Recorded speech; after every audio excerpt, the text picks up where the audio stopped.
আমরা আশা করছি যে ভুটানের প্রাইম মিনিস্টার, থাইল্যান্ডের প্রাইম মিনিস্টার, তাদের সাথে একটা মিটিং এর আমরা এটা অন্তত নিশ্চিত হয়ে গেছে যে এদের সাথে হবে। বিমস্টেক তো আপনি জানেন এটা বে অফ বেঙ্গলকে ঘিরে একটা যে রিজিওনাল একটা গ্রুপ, এবং এই গ্রুপের যথেষ্ট পটেনশিয়াল আছে, কিন্তু যেটা হলো যে মোর দেন 2 decades এর পরেও সেই পটেনশিয়ালটা আমরা আসলে অ্যাচিভ করতে পারিনি, বা এটা আমরা বান্ডেল থাকলে প্রতি সেনমানিতে টাকা বাঁচবে।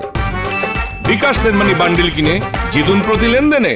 যেটা অন্যান্য আসিয়ানের ক্ষেত্রে যেটা দেখা গেছে। তো প্রফেসর ইউনূস এটা লিডারশিপটা অ্যাজিউম করার পরেই উনি আরো এটার উপরে আরো জোরদার দিবেন। উনি কিন্তু বারবার বলছেন, উনি ইন্টারিম গভর্নমেন্টের প্রধান হওয়ার পরে থেকে বলছেন যে আমাদের আশেপাশে যে রিজিওনাল যে গ্রুপ আছে, সার্ক আছে, বিমস্টেক আছে, এগুলোকে যে করেই হোক রিভাইভ করতে হবে এবং রিভাইটালাইজ করতে হবে, যাতে করে বাংলাদেশ তার কথাগুলো, বাংলাদেশের এই রিজিওনাল কোঅপারেশনের ফ্রেমওয়ার্কে যাতে তার কথাগুলো সবাইকে বলতে পারে, তাদের সাথে আরো ট্রেড এবং ইনভেস্টমেন্ট এবং অন্যান্য যে পিপল টু পিপল কোঅপারেশন গুলো যেন আরো সুদৃঢ় হয়। তো এই জায়গায় প্রফেসর ইউনূস খুবই সুস্পষ্ট ওনার একটা পলিসি আছে, বিগিনিং অফ কনভারসেশন ইউএস এর তরফ থেকে।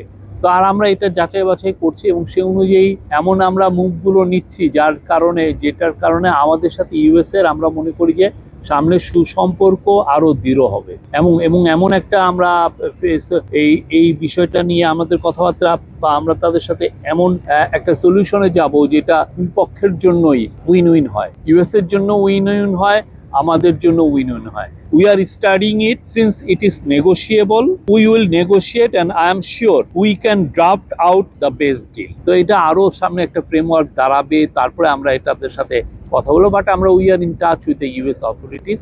আমরা আশাবাদী এমন যাই হবে সেটা আমাদের দুই পক্ষের জন্যই এটা মঙ্গলজনক হবে।